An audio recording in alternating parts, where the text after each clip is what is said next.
Entonces, bueno, vamos a empezar. Tenemos tres ponencias. Es muy difícil presentar a David, porque toda la gente lo conoce. No presente. Entonces, la primera ponencia se va a hacer la de David. David Roas es escritor y profesor titular aquí de Teoría de Literatura y Literatura Comparada en la Universidad Autónoma de Barcelona, donde también dirige el grupo de estudios sobre el fantástico, el GEF.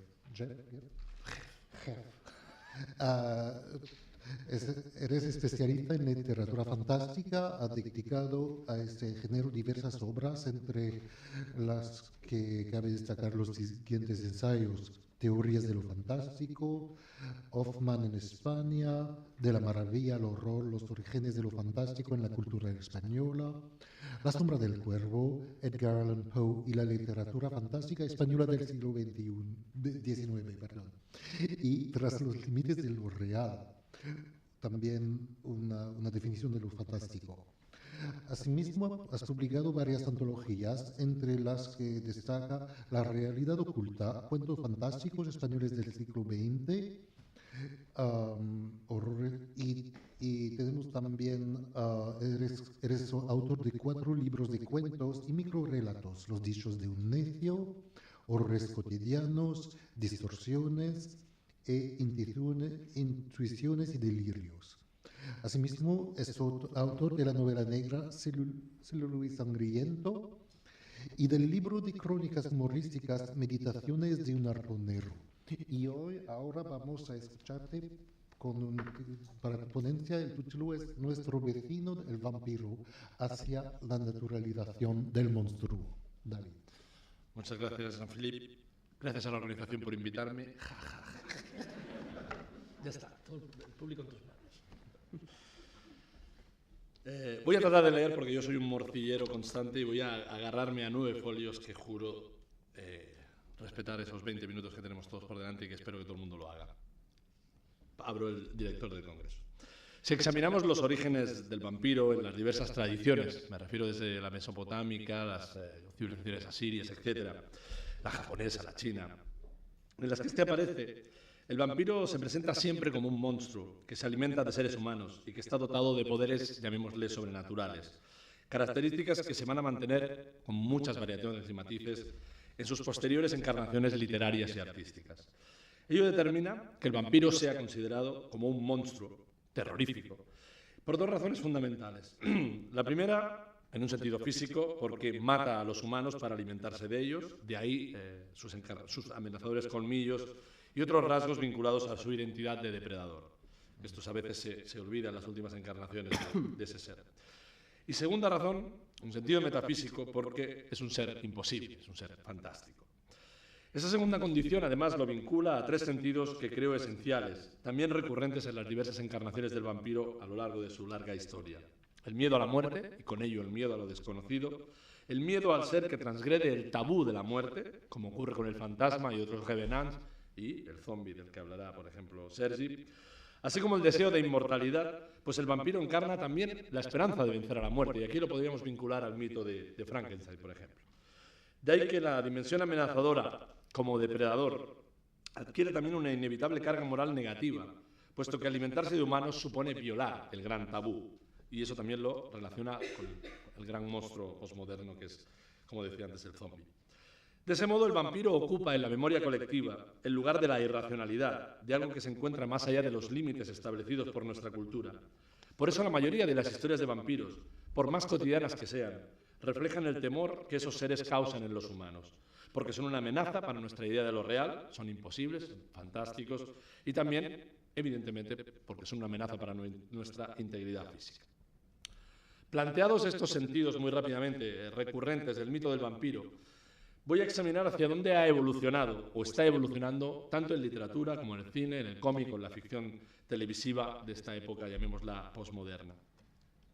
Antes de nada, debo advertir que hay un rasgo que me parece recurrente en la mayoría de todas las ficciones posmodernas en las que aparece el vampiro, y es la eliminación del aspecto religioso. No quiero decir que ocurra en todas, pero sí que en la inmensa mayoría de ellas esa encarnación del vampirismo ligada a lo religioso desaparece. Una perspectiva que queda perfectamente resumida en una escena de la película 30 días de oscuridad del año 2007, donde una mujer a punto de ser atacada por un vampiro dice "Oh my God", y el vampiro mira hacia arriba y dice "There is no God", y se la come. O sea, maravilloso, porque incluso el vampiro ironiza sobre la idea, sobre la muerte de Dios nietzscheana, ¿no? Lo que voy a hacer ahora, muy rápidamente, es plantear un recorrido por 3 encarnaciones. Seguro que hay más, pero os propongo 3 encarnaciones por modernas del vampiro que me parecen las más habituales. Son el vampiro depredador, el monstruo humanizado y el vampiro domesticado, que había pensado llamarle el vampiro el castrado, pero quizá quedaba un poco violento, y voy a llamarle vampiro domesticado. Del vampiro depredador poco voy a decir, porque es la encarnación que más encaja con la visión tradicional del monstruo que se alimenta de humanos. Y por tanto, ya digo, no hace falta detenerse demasiado, pero sí simplemente mencionar para los conocedores del género por aquí Salem's Lot, la novela de Stephen King adaptada por Tobe Hooper en el 89 como miniserie, que me parece una de las que encarna mejor y de las que se ha bebido muchísimo en años posteriores con esa idea del vampiro, insisto, que es el mismo vampiro de siempre, el vampiro que se alimenta de los seres humanos. Pero sí lo que es curioso, y por eso menciono Salem's Lot, es que en esta película y en otras muchas obras de los 70 en adelante, el vampiro deja de ser un individuo excepcional. El vampiro se va a convertir en una comunidad entera que vive junto a los humanos. Y el contacto entre ambos, digamos que se va a producir cuando los primeros tienen hambre.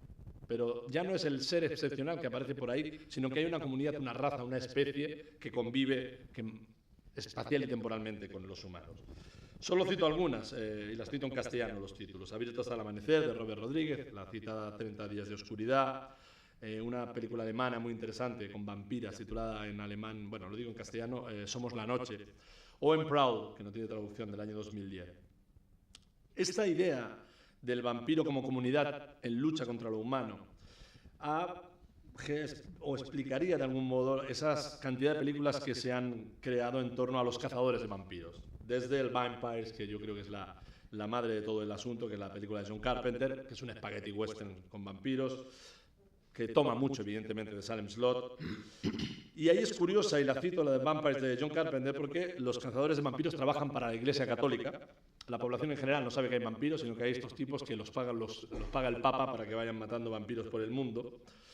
Y de ahí estaría Vampires los Muertos, que se titula así en inglés, de Tommy Lee Wallace, que es una estupidez, pero que es la continuación de la película de John Carpenter, no la dirigió él, o las banales Van Helsing, y esta cosa que no sé si tengo que verla, pero no sé si atreverme, que es Abraham Lincoln Vampire Hunter, que yo propongo que se haga aquí una con, no sé, Francisco Franco, The Zombie Hunter, que podría ser algo curioso, ¿no? Yo digo, para figuras históricas se puede hacer lo que sea. Síntoma evidente de esta idea del cazavampiros y de esas comunidades viviendo es otra serie también bastante idiota, que es Buffy the Vampire Slayer, Buffy cazavampiros, o todo lo que ha generado Blade y sus secuelas, cine, cómic, donde se sigue planteando esa idea de las dos comunidades en perpetua lucha. Lo que me interesa, y me he detenido de este vampiro, y en esta idea del cruce y choque de dos comunidades, es que genera un problema, y esta es la idea de mi comunicación de hoy, de fantasticidad. Es decir, si los vampiros se convierten en una raza más, se convierten en una especie que convive con la nuestra, que habitan la Tierra y que están en mayor o menor medida en problema con lo humano, no les hace perder eso, su condición de seres excepcionales, es decir, no les hace perder su condición fantástica. No lo respondo aquí porque quiero detenerme en esos dos vampiros que me faltan por exponer, y volveré a esta pregunta al final, porque, digamos, la esencia de esta comunicación no es tanto hablar de vampiros, sino de qué está ocurriendo con el vampiro actual. Voy al segundo, al vampiro humanizado, que de algún modo nacería con Lewis, con el vampiro creado por Anne Rice en Interview with a Vampire en el 75, en la primera de las novelas, me refiero, adaptada después al cine en el 90 y pico. Y como recordaréis, Lewis lucha constantemente contra su nueva identidad, porque ser vampiro le produce, o le provoca sobre todo, dudas éticas. Y esto yo creo que es algo muy nuevo en el vampiro para el momento en el que se está planteando. Yo casi lo llamaría a Lewis el primer vampiro existencialista de la historia, ¿no? Porque lo que hace después de su transformación es ser un individuo completamente atormentado ante la idea de que tiene que matar a seres humanos para vivir, a los que fueron en un momento antes de su historia pues sus semejantes. Pensad que a diferencia de Drácula o de Nosferatu, Luis no se ha convertido en un monstruo completo, podríamos decir. Algo queda él de humanidad, no de esa humanidad original que lo conformaba. Todos estos rasgos provocan, a mi entender, un efecto antes impensable en relación al vampiro, y es que atenúan su condición de monstruo, reducen su distancia frente a nosotros o respecto a nosotros, porque acabamos reflejándonos en él, en las dudas, a las angustias existenciales de Luis. Dicho de otro modo, el vampiro se humaniza. Y este yo creo que es uno de los grandes cambios que se producen en las reelaboraciones posmodernas del vampiro y que explican varios de los caminos por los que discurre la literatura y la ficción cinematográfica y televisiva en los últimos 20 años.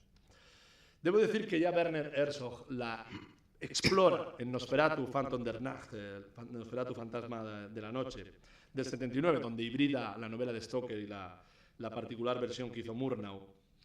Porque en ella vemos a un Drácula, y aquí sí que se llama Drácula, no se llama Horror como en Murnau. Es un individuo deprimido, sin energía, que ya no encuentra sentido a la eternidad, pero no se suicida. Digamos que esa naturaleza vampírica pugna por encima de la idea de autodestruirse. Y así se lo confiesa a Jonathan Harker, y leo la cita porque me parece estupenda. Le dice cuando Harker lo visita en el castillo: amo la oscuridad y las sombras, donde estoy solo con mis pensamientos. Soy descendiente de una vieja familia. El tiempo es un abismo, profundo como 1000 noches. Siglos van y vienen y no poder envejecer es terrible. La muerte no es lo peor. Hay cosas más horribles que ella. ¿Se imagina usted vivir durante siglos experimentando día tras día las mismas cosas banales? Eso sería impensable en el Drácula de Stoker o incluso en el Orlok de Murnau. Pero Herzog le da un giro irónico muy interesante a la película porque al final, después de haber matado al vampiro, Harker se convierte y sale lleno de energía y felicidad a extender la enfermedad vampírica por el mundo, con lo cual hay un cambio paradójico muy interesante respecto al propio vampiro.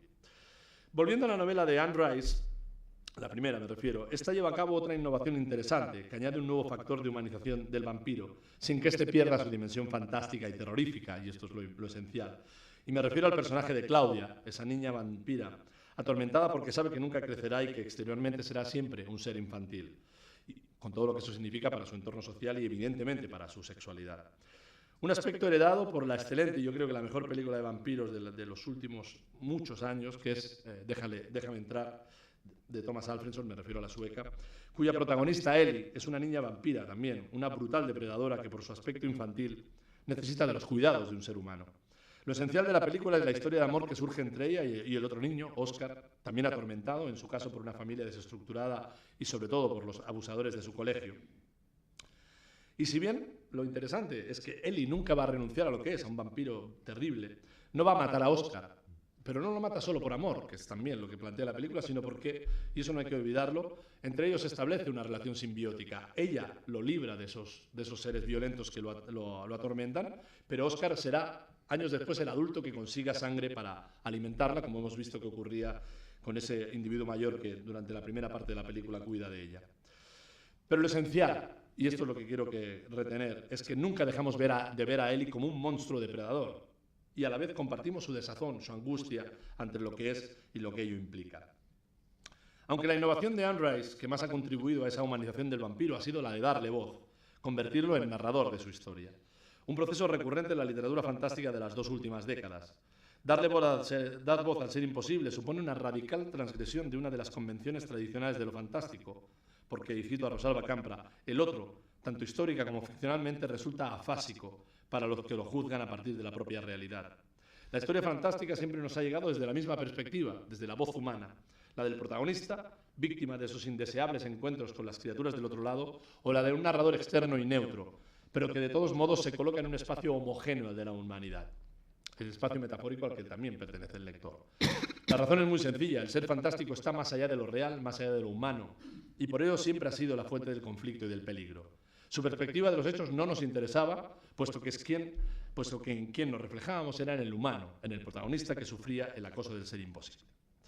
Pero si bien la novela de Anne Rice es importante, yo creo que ese proceso de humanización y de perversión de la idea original del vampiro, pues quien ha hecho mucho daño, con todos mis respetos a otro de los dioses que es Coppola, fue él en su Drácula, que me parece una película horrenda por 2 aspectos que voy a explicar. Aunque él trató de presentarla y recortar el título, ¿no? Drácula, de Bram Stoker, lo que la película hace es incluir un montón de elementos nada fieles a la novela, y eso no me preocupa, sino, como dice Martínez Lucena de una forma muy, muy clara, la novela en manos de Coppola deja de ser una novela de terror para pasar a ser una historia de amor. El que era un ser perverso en la historia original pasa a tener esa doble cara y a justificar sus movimientos por la recuperación del amor de su esposa, que falleció suicidándose en la lejana Edad Media, bla, bla, bla, bla, bla. Dice, Drácula muere, de hecho, en brazos de su amada, que en una mezcla de reconocimiento de ese amor verdadero y de conmiseración parece suscribir que el monstruo tiene su lado humano y positivo. Cosa que rompe con la idea que en el imaginario colectivo tenemos, pero se va a crear un nuevo imaginario colectivo a partir de Drácula y entenderemos ciertos aspectos en los que me voy a meter ahora. Pero todavía, y eso es lo interesante, ese vampiro sigue siendo un ser excepcional. El Drácula de Stoker, el Lewis o el Lestat de Anne Rice siguen siendo seres, a mi entender, fantásticos, que provocan la desazón metafísica, el miedo metafísico y el miedo físico del receptor. Entro en la última, que me quedan un par de páginas y podré acabar. Aquí voy a hablar del vampiro naturalizado, ese vampiro castrado, que vamos a encontrar en Blade y sus secuelas, en Twilight, Crepúsculo y sus diversas encarnaciones, Underworld, que no me voy a detener en ella, pero me parece una de las más tontas del mundo, pero maravillosa es, Daybreakers o Buffy the Vampire Slayer, True Blood o Death Valley, que me parece un descerebre estupendo por otras circunstancias que si tengo tiempo lo comentaré. En todas estas obras que he citado, el conflicto esencial no surge de la naturaleza imposible del vampiro, rasgo que es el que lo define como monstruo y que determina su valor en la ficción fantástica.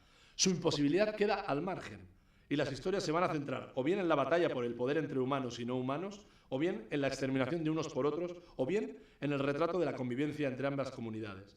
Pero en todas ellas, la imposibilidad natural del vampiro nunca es puesta en cuestión, sino que se la acepta como uno más. Es natural. De ese modo, el conflicto es esencialmente, a mi entender, el mismo que el que podemos encontrar en un western, blancos matan indios, en una película sobre ataques extraterrestres, humanos matan aliens o a la inversa, en cualquier película de guerra o en The Planet of the Apes. Humanos matando simios, simios matando humanos. ¿Qué más da? Lo que sea. Son dos comunidades, el lucha y se acabó. Así, por ejemplo, la serie de novelas y películas Twilight, y no voy a entrar en su mormonismo peligroso, los vampiros buenos son una familia feliz, típica americana. Los chicos van al instituto, combaten a los vampiros malos y encima los indios son hombres lobo, con lo cual la crítica ideológica sería maravillosa de la película, ¿no? Los seres naturales que son los indios son lobos, estupendo. Por su parte, en la serie de televisión True Blood no hay un conflicto fantástico.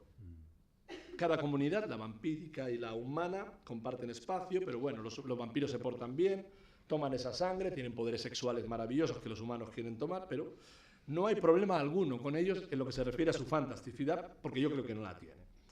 Por tanto, yo creo que ahí lo que ocurre es que el vampiro acaba convertido en uno más de nosotros y que, además, por comparación con esa dimensión mítica perdida, acaba convirtiéndose en una figura a veces ridícula, incluso humorística malgré lui. Así ocurre en Twilight, ¿no? Seres bondadosos, vampiros, no toman sangre humana, forman una familia que se quiere mucho y encima no practican el sexo si no están casados. Cosa que para mí es... Y ahora me voy a meter un poco en el ámbito psicoanalítico, es un minuto. Yo creo que olvidan, desde un punto psicoanalítico, lo que significa y ha significado el vampiro. El vampiro es un fantasma de la mente liberado por el ello, y perdón por ponerme muy freudiano, que es el lugar donde habita el deseo del placer y de la destrucción, el lugar donde las sombras del inconsciente adquieren presencia y muestran lo que el sujeto quiere ocultar. Asimismo, el vampiro encarna la erotización de lo tenebroso. Pero tal erotización choca con la hipermoral mormona en la que esta serie está sumergida, Twilight. Y ahí es donde surge ese humor malgré lui al que antes me refería. Edward, el vampiro protagonista, no quiere acostarse con Bella, la humana protagonista, sin que estén casados, porque si lo hacen, ella perderá su alma inmortal. A estas alturas de la historia, ¿quién se acuerda ya de la dimensión problemática que siempre ha encarnado el vampiro como ser imposible y entidad subversiva a todos los niveles? Aquí el vampiro se convierte en el príncipe azul con el que la protagonista se casará y será felices, los dos, por toda la eternidad y literalmente. O sea, estos son los únicos que serán felices eternamente. A no ser que una estaca se cruce por su camino o lo que sea. O el sol. Es cierto, y con esto acabo, que este proceso de naturalización se inició con Anne Rice y Coppola. La primera convirtió al vampiro en un depresivo existencialista y el segundo, Coppola, lo convirtió en un bobalicón enamorado. Pero todavía, insisto, ahí hay fantasticidad. Pero en estas películas yo creo que todo ha cambiado. Lo que ocurre, y de ahí el título de mi comunicación, es que el vampiro es uno más de nosotros. De ese modo, perdida su excepcionalidad, deja de ser una figura fantástica e ingresa en la categoría de lo maravilloso. Incluso podría decir yo que ingresa en una especie de nueva forma de realismo mágico, una categoría que, como sabemos, plantea la coexistencia no problemática entre lo real y lo sobrenatural en un mundo semejante al nuestro. Por tanto, ¿dónde situamos a esa variante tan habitual del vampiro posmoderno? Yo creo que es un problema de difícil solución. Lo único cierto es que en tales obras el vampiro ha dejado de ser una entidad problemática, tanto en un sentido físico como metafísico, puesto que forma parte de la realidad como nueva comunidad en relación o posición con la humana. Ello lo dota de una normalidad que nunca tuvo, la que a la vez supone incorporarlo a la realidad, convertido en un posible más del mundo, y con ello extirparle su condición de excepcionalidad, su original naturaleza imposible, en definitiva, anular su dimensión fantástica. Y cierro con una pregunta. Yo creo que incluso en estos casos habría que preguntarse si el vampiro sigue siendo un monstruo o no. Muchas gracias.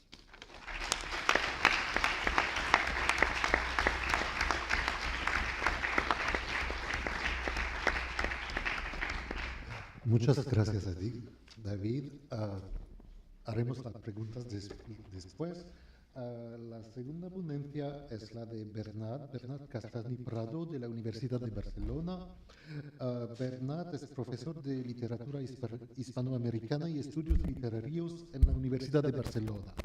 Es licenciado con premio extraordinario en filosofía y en filología hispánica por dicha universidad, donde se doctoró en filología hispánica con la tesis El escepticismo en la obra de Jorge Luis Borges. También es doctor en estudios culturales por la Universidad de Georgetown, Washington, D.C., con la tesis Literatura Postnacional en Hispanoamérica. Ha publicado libros como Literatura Postnacional, Que nada se sabe, El escepticismo en la obra de Borges, y es coautor con Mercedes Serna de una antología crítica de la poesía modernista hispanoamericana.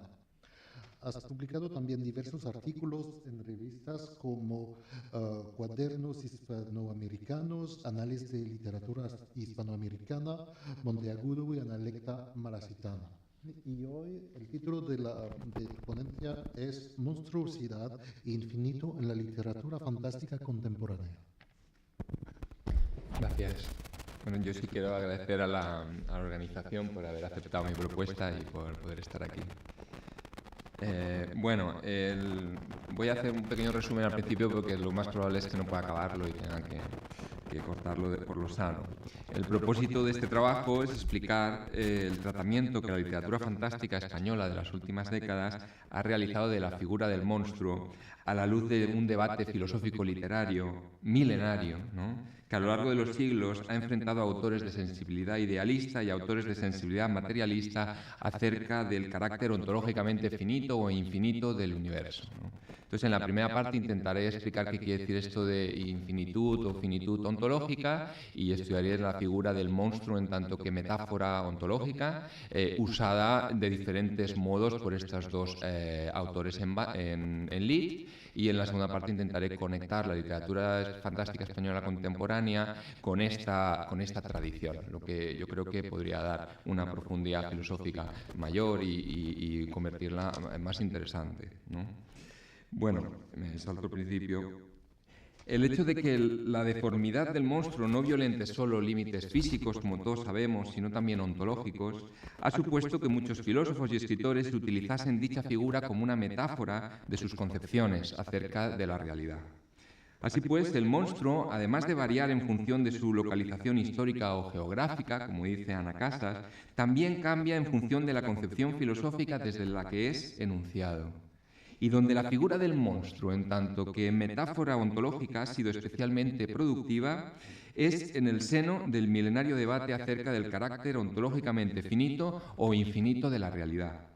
Tomo los conceptos de finitud e infinitud ontológica de Alexander Coiré, quien en Del mundo cerrado al universo infinito analiza la oposición entre aquellos que conciben la realidad como un mundo cerrado, esto es, como un todo finito y ordenado en función de valores trascendentes, y aquellos que conciben la realidad como un universo infinito, esto es, como un todo inabarcable, indefinido e inmanente, donde ninguna instancia trascendente establece fronteras entre las categorías. Una imagen rápidamente para entender esto es en Platón. Hay un momento en el que Platón dice que el filósofo es como un carnicero que sabe por dónde cortar, porque la realidad tiene sus articulaciones como una vaca. Entonces un carnicero no corta por en medio de la tibia, corta por la articulación. El filósofo sabe dónde están las articulaciones de la realidad, que son aquellas que distinguen, por ejemplo, los países, los géneros, el bien y el mal, la verdad, la mentira. Frente a esta imagen del filósofo como carnicero, podríamos oponer otro tipo de filósofos que creen que no existe ese tipo de fronteras, que no hay ninguna instancia trascendente, Dios, esencias, patrias, etcétera, etcétera, que corte la realidad de esta manera. Estos filósofos pues, funcionarían bajo la metáfora del salchichero, que mete la vaca entera y saca una salchicha, ¿no? Entonces tendríamos por un lado el carnicero y el salchichero. Son dos metáforas de los dos bandos que van a estar en lid, ¿no? A lo largo de los siglos y de las regiones, ambas sensibilidades han luchado encarnizadamente bajo 1000 disfraces distintos. De un lado están aquellos autores que tienden a indefinir o infinitizar. Yo cogí el término infinitizar porque lo decía Alexander Coiré, pero con el tiempo me he dado cuenta que no es intuitivo y que es confundente. Entonces, cuando oigáis infinitizar, escuchad indefinir, que se entiende mucho mejor, ¿no? Que tienden a indefinir o infinitizar el mundo cerrado con el objetivo de convertirlo en un universo infinito, amorfo, pero libre. Del otro, aquellos que tienden a redefinir o finitizar el universo con el objetivo de recuperar o conservar un mundo cerrado y opresivo, pero ordenado y pleno de sentido. Ciertamente, los autores de sensibilidad finitista, a los que nos vamos a resignar a llamar idealistas, sienten una especie de agorafobia ontológica cuando observan la infinitud o indefinición epistemológica de Montaigne, que niega la frontera entre verdad y mentira, de la infinitud moral de Nietzsche, que niega la frontera entre bien y mal, o la infinitud omnívora celebrada por algunos autores postmodernos. En cambio, los autores de sensibilidad materialista sienten una especie de claustrofobia ontológica cuando miran la finitud moral de Chesterton, que busca reconectar la moral con la religión, la finitud epistemológica de Descartes o de Pascal, que vivieron obsesionados por hallar una verdad indudable, o la finitud reaccionaria de los diversos fundamentalismos religiosos y políticos que hoy en día tratan de restablecer un orden en el mundo. Bueno, antes de continuar me gustaría señalar que aunque mis simpatías personales se encuentran del lado materialista, no debemos olvidar que la tensión no es cómica, sino trágica, en el sentido de que no se trata de un malentendido que pueda ser resuelto sin resto, sino más bien de una tensión en la que ambos bandos tienen sus razones. Bueno, veamos cómo los autores que nos hemos resignado a llamar idealistas han utilizado a lo largo de los siglos la figura del monstruo como metáfora para evocar el terror que les provoca el carácter corrosivo de las teorías materialistas, que según ellos amenazan con convertir la realidad en una papilla ontológicamente informe, caótica. La monstruosidad es utilizada pues para demonizar esas teorías y apartar nuestras mentes infantiles e impresionables de su visión, ya que el horror y el vértigo que según ellos provocan su consideración sumen a quien osa mirarlas en la depresión, la disolución o la locura.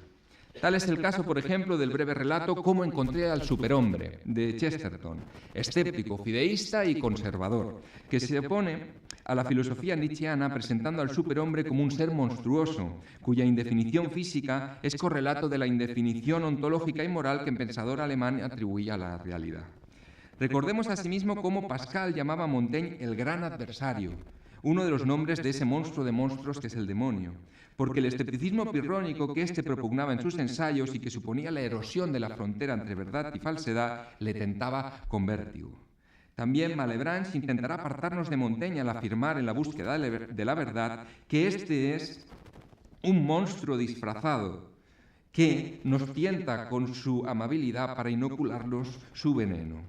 Si tenemos en cuenta que Montaigne fue para Nietzsche la realización humana más cercana del superhombre, comprenderemos que la demonización que Pascal y Malebranche realizaron de Montaigne es afín a la que Chesterton realizó de Nietzsche en Cómo encontré al superhombre.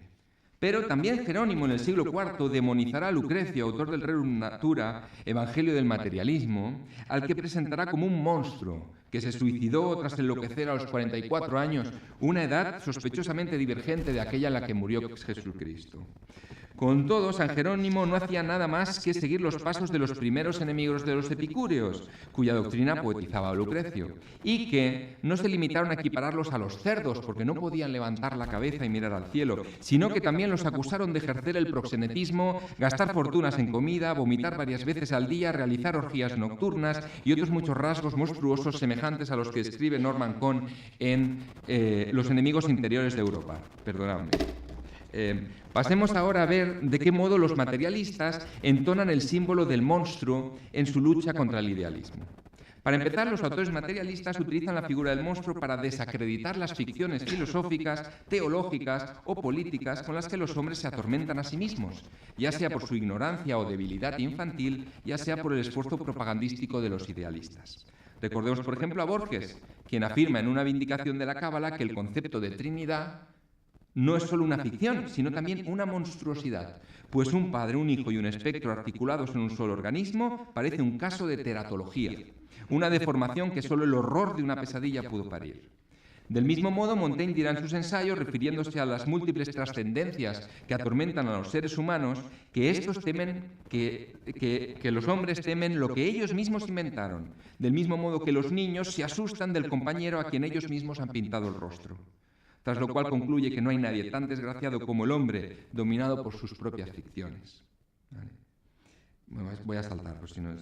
También Lucrecio comparará en De Rerum Natura las ficciones, alucinaciones y mentiras teológicas, filosóficas y políticas, hoy en día nacionales, con los monstruos que atormentan a los niños y afirmará seguir la senda de Epicuro al proponerse eliminar los miedos que atormentan al hombre.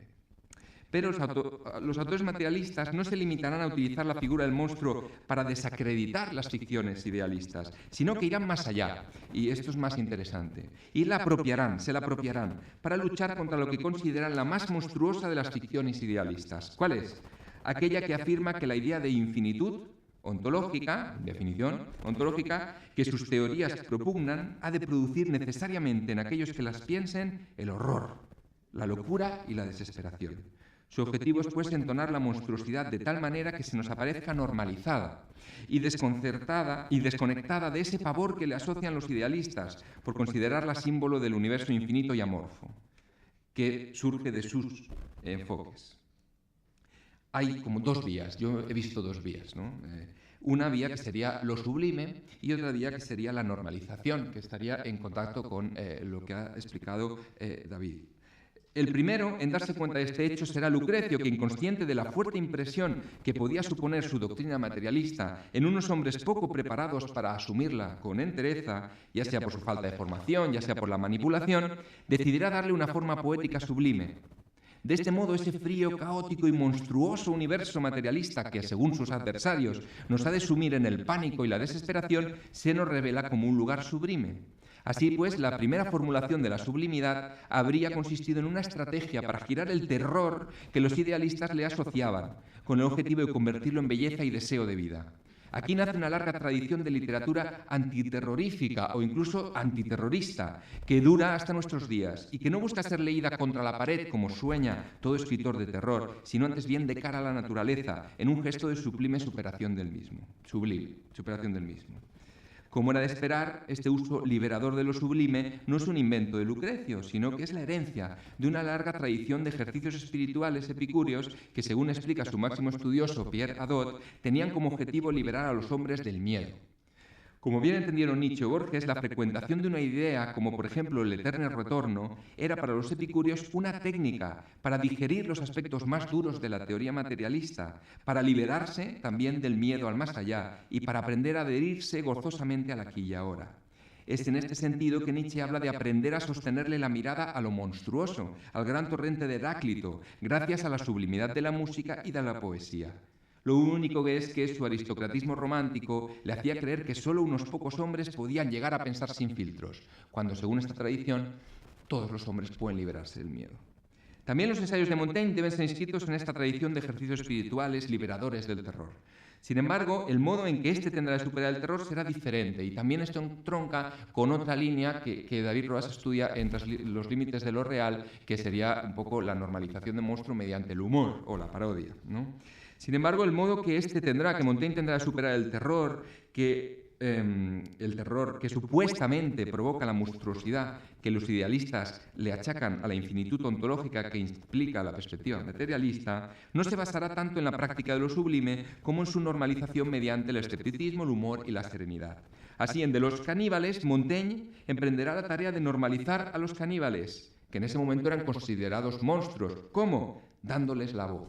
Y entonces nos recita un preciosísimo poema en el que un caníbal que acaba de ser apresado y está a punto de ser comido, les dice a los demás que le coman, porque cuando le coman a él, se comerán a sus abuelos y a sus padres que él se comió antes, ¿no? Asimismo, en Una criatura monstruosa también hace lo mismo. Los monstruos en los ensayos de Montaigne son constantes, ¿no? Pero más aún, si esto no fuera suficiente, en De los cojos, Montaigne se calificará a sí mismo de monstruosidad y milagro y afirmará que cuanto más se observa, más se asombra por su deformidad. Finalmente, Montaigne considerará que sus ensayos son grotescos, esto es, cito, cuerpos monstruosos sin forma definida. Para desesperación de Descartes o Pascal, Montaigne no vivirá con miedo el carácter monstruoso del mismo, monstruoso o infinito ontológicamente de la realidad o de sí mismo, sino que lo hará con gozosa serenidad. El peligro es grande, pues leyendo a Montaigne los hombres podrían liberarse de los miedos. Por esta razón, Descartes buscará aterrorizarnos, mostrándonos los peligros de su escepticismo. ¿Cómo? Transformándolo en un genio maligno. Por su parte, Pascal buscará, como vimos, reescribir los ensayos... como vimos, no, porque me lo he saltado al principio. Por su parte, Pascal buscará reescribir los ensayos dándoles un aspecto pavoroso. ¿Cómo? Reescribe los ensayos cambiando pequeñas palabras, pequeñas estructuras sintácticas y diciendo lo mismo, pero donde en Montaigne había liberación y gozo, en Pascal hay terror y vértigo, ¿no? Bueno, salto. Aquí había un trozo que era bonito, que me voy a saltar, que era sobre Frankenstein, porque Frankenstein era hija... Perdóname. Mary Shelley era hija de Godwin, de William Godwin, el padre del anarquismo, y de Mary Wollstonecraft, la madre del feminismo, ¿no? Ambos, pues, violentadores de fronteras que en ese momento se consideraban naturales. Lo bonito es que Frankenstein es considerado por muchos una ficcionalización de las teorías políticas de Godwin. Quien, a su vez, me estoy liando porque no lo estoy leyendo, a su vez era el autor de dos novelas que son las fundacionales de la novela gótica. Y el mismo Godwin dice que sus novelas son la ficcionalización de sus teorías para que aquellos que no son capaces de sostener la mirada a su teoría anarquista sean capaces de asimilarla. De modo que él mismo ve en la fundación de este género una técnica para superar los miedos. Bueno, entonces... simplemente señalar que el debate entre idealistas y materialistas tiene también implicaciones políticas. Y no es casual que Edmund Burke, que secuestró la sublimidad de Lucrecio, no solo escribiese sus apuntes sobre lo sublime, sino también una reflexión sobre la Revolución Francesa, donde afirma que es necesario, cito, explotar los terrores de los hombres para mantener el orden social. Y dice que al final de toda perspectiva infinita se erige la horca, ¿no? ¿Cómo? ¿No? Pensar que es casualidad que Burke escribiese sobre lo sublime, bueno, investigaciones sobre lo sublime, ¿no? Y no relacionarlo con su actitud política.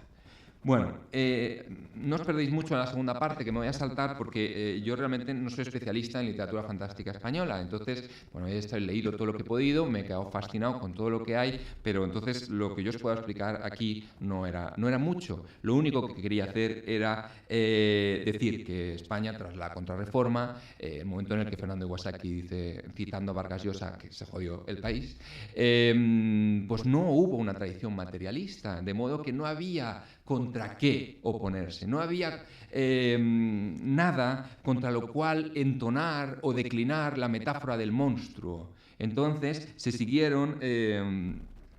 bueno, esto explicaría cierta debilidad hasta el siglo XX en lo que sería la utilización del género del terror y en particular de la figura del monstruo.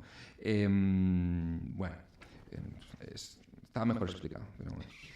Bueno, pero durante las últimas décadas del siglo XX, pues todos lo sabemos, volvieron a ponerse en marcha en España toda una serie de procesos intelectuales, materialismo, secularismo, posmodernidad, posnacionalismo y políticos sociales, globalización, relativismo cultural, etcétera, etcétera, que reabrieron el debate, puesto que de golpe, por gente que estaba encerradito en un país autárquico, donde todo está bien ordenado, ¿con qué se encuentra? Con que el mundo empieza a infinitizarse, empieza a indefinirse, es la angustia de mi abuela, por ejemplo, ¿no? Y es precisamente a la luz de esta milenaria disputa que las características fundamentales de la poética fantástica de los autores españoles cobran una gran profundidad filosófica, ¿no? Entonces, 2 minutos. Esto no quita, no quita que nos... Bueno, voy a saltar, ahora sí que me he colocado. Bueno, entonces yo aquí citaba nombres de autores españoles de literatura fantástica y veía un poquito cómo entonaban la monstruosidad y el terror. Insistía en que, aunque veamos usos del monstruo pues más asociados a este terror ontológico que producen los idealistas y otros usos del monstruo que lo que buscan de algún modo es realizar estos ejercicios espirituales ayudándonos a superar estos miedos de forma inconsciente, evidentemente, en muchos casos se trata de una tensión trágica, es decir, que las buenas obras, y casi todas son buenas, lo que encontramos es una tensión trágica, no una solución idealista o materialista exclusivamente. Bueno, acabo diciendo que soy consciente que todavía falta un trabajo empírico más amplio que muestre hasta qué punto esta hipótesis es productiva a la hora de arrojar una nueva luz sobre las características principales de la literatura fantástica contemporánea. Sin embargo, creo que los argumentos aducidos en este trabajo muestran, por lo menos, el interés de realizar ese estudio. Y ya está. Gracias.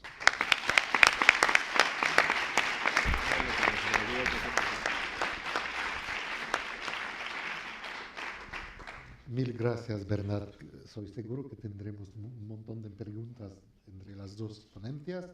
Y la tercera ponencia es vamos a escuchar a Sergi Viciana Fernández. Eres licenciado en Historia por la Universidad Autónoma de Barcelona y en Teoría de Literatura y Literatura Comparada por la Universidad de Barcelona, por la que también es máster en Teoría de la Literatura. Actualmente realiza su tesis doctoral sobre la relación entre la ficción zombie y la posmodernidad, tema sobre el que en los próximos meses publicarás tu primer libro. Y ahora vamos a escucharte con la ponencia intitulada El zombie como cuestionamiento de los límites de lo fantástico. Es tarde y todos tenemos hambre e intentaré ser breve. El zombie es un ser peculiar. Es el último gran monstruo en incorporarse al imaginario colectivo y carece del prestigio del vampiro, a pesar de Crepúsculo, o del aura clasicista de la momia. Tampoco tiene una gran novela fundacional con más o menos precedentes como pueda ser el Drácula de Stoker para los vampiros. Ni siquiera nace en la literatura, de hecho, sino que tiene un origen antropológico. El primer texto sobre ellos, es un artículo de Lafcadio Hearn de 1889, The Country of the Commonwealth, para la Harper's Magazine. Pero no se trata de ficción, sino de una mezcla entre la antropología y la literatura de viajes. Hearn narra en él sus experiencias en la Martinica, incluyendo una leyenda que le han contado. Sus zombies son esclavos resucitados, carentes de voluntad propia, y sería difícil encontrar algo más alejado de las hordas antropófagas de la ficción zombie actual. A lo largo de los 100 años siguientes, el zombie fue evolucionando, sobre todo de la mano del cine, y tras un cierto declive, con la llegada de la posmodernidad, ha vuelto a la vida, si me permitís decirlo así. La actual moda zombie lleva ya más de una década, y quizás sea el momento de plantearse la posibilidad de que no sea una moda. Tal vez la escasez de estudios rigurosos sobre el zombie se deba a lo difícil que resulta definir el objeto de estudio. ¿Qué comparten los esclavos haitianos de White Zombie, las hordas descerebradas, torpes y lentas de Night of the Living Dead, los mutantes de Resident Evil y los infectados de 28 Days Later? ¿O es que acaso se trata de seres diferentes? Mi hipótesis es que no, se trata siempre de zombies. Creemos que la clave está en la ausencia de libre albedrío. Un zombie sería un ser cuya voluntad está controlada, supeditada o anulada por algún tipo de amo. Este amo puede ser una persona, un bokor, puede ser un virus, un ansia irrefrenable de comer carne humana o cualquier otro que se nos ocurra. Es cierto que esta definición que proponemos deja fuera a los revenants, de los que ayer habló David, pero ¿por qué deberíamos incluir a estos muertos vivientes, a los revenants, entre los zombies y no a otros muertos vivientes, como los vampiros o las momias? Ni todos los zombies son muertos vivientes, ni todos los muertos vivientes son zombies. Tal vez sean primos, pero desde luego no son hermanos. Por contra, es una definición que incluye a los animales zombificados, que podemos encontrar, por ejemplo, en las novelas de Brian King, a la vez que permite que se trate de un estado intermitente. Es el caso, el de ser un estado intermitente, de los zombies de La guerra de la doble muerte, una novela del malagueño Alejandro Castroguer, en la que los protagonistas son una especie de revenants con un apetito voraz creciente. Cuanto más tiempo hace que se alimentaron por última vez, más incontrolable se vuelve su hambre, hasta el punto de llegar a convertirse en máquinas devoradoras incapaces de razonar, en un proceso similar al del libro y la película El ansia, el libro de Stryver y la película con Catherine Deneuve, era de Tony Scott. En ese sentido, cuando están recién alimentados pueden controlarse y no serían zombies. Cuando el ansia les lleva a ser absolutamente incapaces de controlarse, se vuelven zombies. De ahí que yo hable de un estado de zombiedad intermitente. En cualquier caso, más allá de lo mutable de la figura del zombie, resulta sorprendente que no haya sido frecuentemente abordada desde los estudios sobre el fantástico, pues se trata de una figura, en nuestra opinión, que juega continuamente con los tópicos del género, pero que no parece adecuarse a él del todo. Según lo define David Roas, el fantástico es, cito, un discurso en relación intertextual constante con ese otro discurso que es la realidad, entendida siempre como construcción cultural. Fin de cita. Atendiendo a esa definición, las ficciones zombie parecen suceder siempre en algún universo paralelo al nuestro, en el que no hay ficciones zombie. Solo así se entiende la reluctancia de los personajes a llamar zombies a los zombies. En Night of the Living Dead se los llama ghouls. En The Walking Dead, tanto en los cómics de Kirkman como en la serie de AMC, son walkers, caminantes. En las películas de Resident Evil son mutants o incluso things, cosas. Todo menos zombies. Si ahora entrara un ser renqueante por allí o por aquella puerta, babeando, con los ojos vidriosos y un claro e incontrolable afán destructor, todos tendríamos muy claro cómo llamarle. Y no estoy hablando del ministro de Cultura. La cuestión es que esas historias pasan en mundos como el nuestro, pero con zombies. La teoría nos dice que su aparición debería cuestionarlo todo, porque son imposibles. Y dada la similitud de ese universo con el nuestro, el cuestionamiento del primero se contagiaría al segundo. El fenómeno imposible irrumpe en el discurso de la ficción y pone en tela de juicio nuestro propio discurso de la realidad. Y desde luego no hay nada más imposible que un muerto viviente. O se está vivo o se está muerto. El zombie clásico, sin embargo, está vivo y muerto a la vez, como una especie de gato de Schrödinger sin caja. Hasta aquí todo encajaría a la perfección en lo que entendemos como fantástico. Se trataría en apariencia de mundos alternativos, usando la terminología de María Nikolayeva, mundos muy semejantes al nuestro, en los que hay, sin embargo, una diferencia fundamental, en este caso, la existencia de zombies. Pero el problema es que la aparición de esos zombies no parece cuestionar nada. Ayer nos recordaba el profesor Flavio García que no se trata tanto de la irrupción de lo insólito como de su tratamiento. Los propios personajes de las ficciones zombie aceptan. Esto pasa por mencionar a Freud. Los propios personajes lo aceptan. De la misma manera que Alan Quatermain acepta la existencia de la magia. Él sabe que no es posible, él es un europeo, un británico racional, pero cuando se encuentra con un mago zulú que hace magia, dice, está bien, hay magia, dame la escopeta. No problematiza la realidad.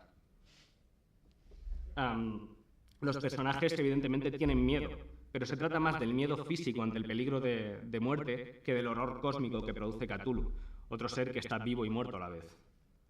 Siempre siguiendo a Roas, es la problematización de la realidad el elemento central del fantástico, y en el caso de las ficciones zombie no hay esa problematización. Ahora bien, el zombie tipo vudú y el zombie post-Romero no tienen la misma relación con la realidad. De hecho, se trata de una diferencia más importante que la que pueda suponer el canibalismo o su putrefacción. Enseguida lo veremos.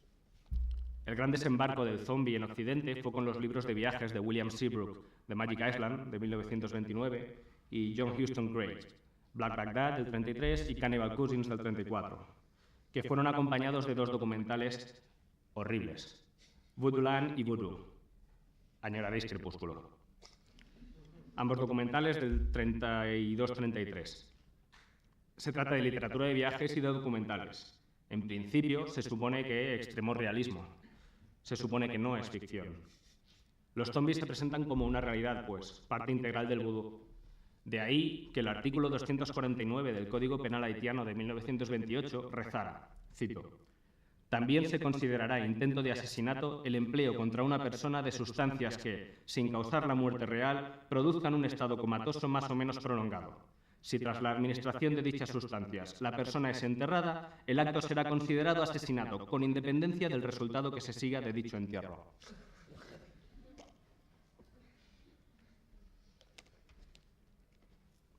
Por otro lado, cuando Alejo Carpentier crea el concepto de lo real maravilloso, en el prólogo al reino de este mundo, lo hace justamente en relación a Haití. Comienza evocando la exuberancia de la naturaleza y la sensación de estar en un lugar en el que todo es posible, en un texto que recuerda poderosamente al de Lafcadio Hearn, que recordemos era no ficción. Si aceptamos que la realidad es un constructo mental, entonces lo que es posible o imposible depende de nuestro sistema de creencias para interpretar la realidad. Los milagros no cuestionan el universo de un creyente, porque en su sistema de creencias son posibles.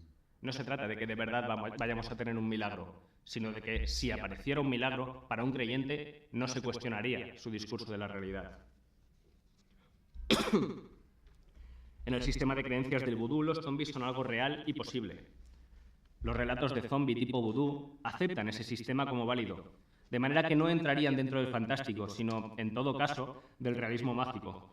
Prometo, juro que no habíamos hablado sobre su idea de los vampiros como un nuevo realismo mágico, pero me viene muy bien. No hay problematización de nuestra realidad, porque aunque sea un mundo similar, funciona con un sistema de creencias, con un discurso que permite lo imposible. Y que ese discurso sea realmente el del vudú, o se trate solo de un puñado de tópicos más o menos deformados y tergiversados, como hizo el grueso de la literatura pulp, eso no importa. El zombie vudú implica la aceptación en el discurso de la ficción de todo el vudú. Y las ficciones zombie clásicas intentan incluir el sistema de creencias del vudú dentro del suyo propio, como en el caso del célebre relato de Thor McCluskey, When the Zombies Walk, en el que un sacerdote cristiano renegado se erige en Bokor, produciéndose una identificación entre vudú y satanismo, es decir, un intento de integrar ese sistema de creencias dentro del sistema de creencias propio. A partir de Romero se abandona esta vía y se opta por la pseudoexplicación científica. En Night of the Living Dead, el origen es una radiación cósmica traída por una nave espacial de Venus. En realidad se trata de una imposición de la distribuidora. El guión original no daba ningún tipo de explicación, pero la distribuidora exigió que se explicara el origen de los muertos vivientes, si no, se negaban a distribuirla. Romero no quería dar ningún motivo, porque lo importante no es por qué hay zombies, sino el hecho en sí de que los haya. Las historias de zombies no tratan de los zombies, sino de los supervivientes. Tras Romero, las pseudoexplicaciones son fundamentalmente científicas. Escapes químicos, como en La invasión de los zombies atómicos, con Paco Raval. Cuidado. Virus, como en 28 Days Later, o mutaciones, como en Resident Evil. Siguen haciéndose obras en las que las pseudoexplicaciones de carácter mágico-religioso, por supuesto. Es el caso de la saga Rec, en la que los zombies son poseídos, o de la novela de Víctor Conde, Naturaleza Muerta, en la que asistimos directamente al apocalipsis bíblico, y en la que es el propio Yahvé el que ha hecho levantarse a los muertos. Sin embargo, se trata de una minoría frente al amplio predominio de las pseudoexplicaciones científicas. En cualquier caso, se trata de la pseudoexplicación típica del fantástico que ayuda a crear la sensación de verosimilitud. Mientras el zombie clásico integraba el sistema de creencias propio del vudú en su propio discurso, con lo que se trataba de una explicación y no de una pseudoexplicación, siempre desde el punto de vista interno de la narración. El zombie contemporáneo, el zombie posmoderno, sí recurre a la pseudoexplicación. Presenta una excepción a nuestro sistema, pero no lo hace absorbiendo otro sistema. El fantástico resuelve la excepción problematizando el sistema entero. El interno de la narración y, por extensión, el externo, el del lector. La irrupción de algo imposible lo cuestiona todo. La narrativa de zombies, nuevamente, no se acaba de amoldar al fantástico, resuelve la excepción ampliando el sistema. No es que haya una excepción, es que no lo conocíamos todo. De ahí la absoluta dominación de las pseudoexplicaciones científicas.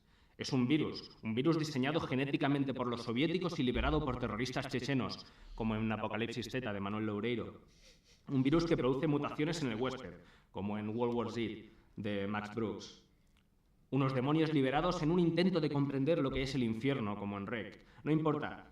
Se trata de situarnos en los límites del conocimiento, de aquello que aún no comprendemos del todo. Un proceso que a mí personalmente me recuerda a lo que hizo Lovecraft. Al abandonar la física newtoniana y entrar en un mundo relativista, un mundo que para el grueso de la población era una física incomprensible, que escapaba a lo que podemos comprender, deriva en los primigenios, en gente que está más allá de nuestra capacidad de comprensión. La última tecnología que nos asusta, que pueden ser las radiaciones en los 60, la química en los 80, la genética en el nuevo milenio. Y por eso mismo es habitual encontrar la pseudoexplicación, es un virus, pero casi imposible encontrar una obra que se detenga más de un par de párrafos en explicar algo más sobre ese virus. Nos encontramos en la frontera del conocimiento, allí donde la ciencia acaba de llegar y aún está explorando. En ese sentido, el uso de la pseudoexplicación por parte de la ficción zombie se acerca mucho más a lo prospectivo que a lo fantástico. Y es que al zombie le gustan las fronteras, porque es un ser liminar por naturaleza. Está vivo y muerto a la vez, como decíamos. Habitualmente es producto de un virus, que de hecho es la frontera biológica de la vida. Los virus son seres que no están vivos, pero tienen comportamientos de vivo. Igual que los zombies, se alimentan, se reproducen, pero sin embargo no están vivos de verdad. En cierto modo, podemos decir que son un horror heideggeriano. Si para Heidegger la vida solo tiene sentido por la existencia de la muerte, la no vida del zombie sería el horror absoluto. Sin muerte, la vida tampoco es vida. Y quizá por eso se suele asumir que el zombiesco es un subgénero del terror, porque entra de lleno en lo que Noel Carroll denomina las categorías intersticiales, que según él nos causarían instintivamente miedo por contradictorias, incompletas o deformes. Los zombies viven, o no viven, también en la frontera cronológica. Es el apocalipsis, es el fin de los días, es la quinta esencia del tiempo posmoderno. Un tiempo que no es una época después de la anterior como el medievo sigue a la antigüedad, sino el fin de la historia, con mayúscula. Ya no hay dinámica histórica. El tiempo pasa pero no transcurre. O mejor, transcurre, pero no discurre. Los supervivientes sobreviven porque no saben o no quieren saber que el tiempo ha terminado, como los perversos protagonistas del Manantial, también de Alejandro Castroguer. Toda su vida en un instituto, singularidad en el mundo que ya se ha acabado a su alrededor. O como los dos antiguos amigos de Y pese a todo, de Juan de Garduño, que sobreviven cuando todos los demás han muerto, porque aún tienen que resolver su conflicto. Esta singularidad del tiempo cronológico no debe confundirse con la de los primigenios lovecraftianos. Estos son criaturas más allá del tiempo y del espacio, están más allá de nuestra comprensión, porque están más allá de las leyes de nuestro universo, de nuestro espacio-tiempo.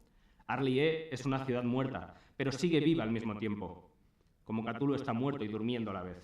Por eso problematizan nuestra realidad, porque por las esquinas de sus edificios asoma un universo no euclidiano. Por eso a sus coetáneos los relatos de Lovecraft les hablaban de la física post-newtoniana, de una física que no conseguían comprender. Nos dice Jorge Fernández Gonzalo que el Apocalipsis Z es, cito, un final que no acaba de acontecer, que está interrumpido en su propio desarrollo, que se separa de sí mismo, un apocalipsis que se da porque es imposible, porque nunca termina, que se dilata y con el que no acabamos de entrar en relación. Fin de cita. El tiempo terminado, ahistórico, del apocalipsis zombie no es problemático, es el tiempo posmoderno. Pero no la versión demagógica y propagandística de Francis Fukuyama. No es la victoria de los buenos y la llegada al paraíso terrenal. El fin de la historia solo es el fin de nuestra historia. No es que los zombies nos impongan su dominación. Eso no sería más que otro cambio a añadir en la larga lista. La caída de Roma, la de Bizancio, la del Imperio Español, la de la URSS. Su importancia a largo plazo siempre es relativa, porque siempre viene otro imperio después del caído. Pero los zombies no nos dominan, solo nos exterminan. Muestran nuestras limitaciones y por eso, aunque se supone que no deberíamos, nos gusta identificarnos con ellos. Hay marchas zombies por todo el mundo, pero no hay marchas de supervivientes. Nos gusta jugar a ser ellos porque en el fondo tememos ser ya uno. Los zombies no son esa suerte de superhéroes nietzscheanos que son los vampiros. Los zombies son el proletariado, son los parias, son los nerds, los frikis, son los que suspendían educación física en el instituto y son los que solo aprobaban educación física. Las ficciones zombie juegan con el fantástico, asumen sus recursos habituales, vampirizan sus tópicos, nos convencen de que estamos en él y luego, de repente, como una novia de adolescencia, no llegan hasta el final. Tanto si se trata de obras de terror como REC, de humor como Zombie, el apocalipsis zombie con denominación de origen, si son policiales como Antirresurrección o pastiches como La Isla del Tesoro Z o El Lazarillo Z, en todos los casos podemos rastrear elementos del fantástico. Hemos hablado abundantemente de la pseudoexplicación por considerarlo especialmente representativo, pero podríamos igualmente tratar del aspecto del doppelganger que encarna el zombie. El famoso "She's not your mother anymore" es justamente eso, es tu madre, pero a la vez no lo es. La cuestión, sin embargo, no es si nos fijamos en uno u otro tópico, sino que en el caso de la ficción zombie nunca se nos problematiza nuestra realidad. Tal vez sea porque el zombie es el monstruo posmoderno por excelencia y nuestra sociedad posmoderna ya es lo suficientemente problemática de por sí. O tal vez porque lo problemático no es ya el mundo o la relación del sujeto con él, sino el propio sujeto posmoderno. En ese sentido, nosotros somos los zombies. Muchas gracias.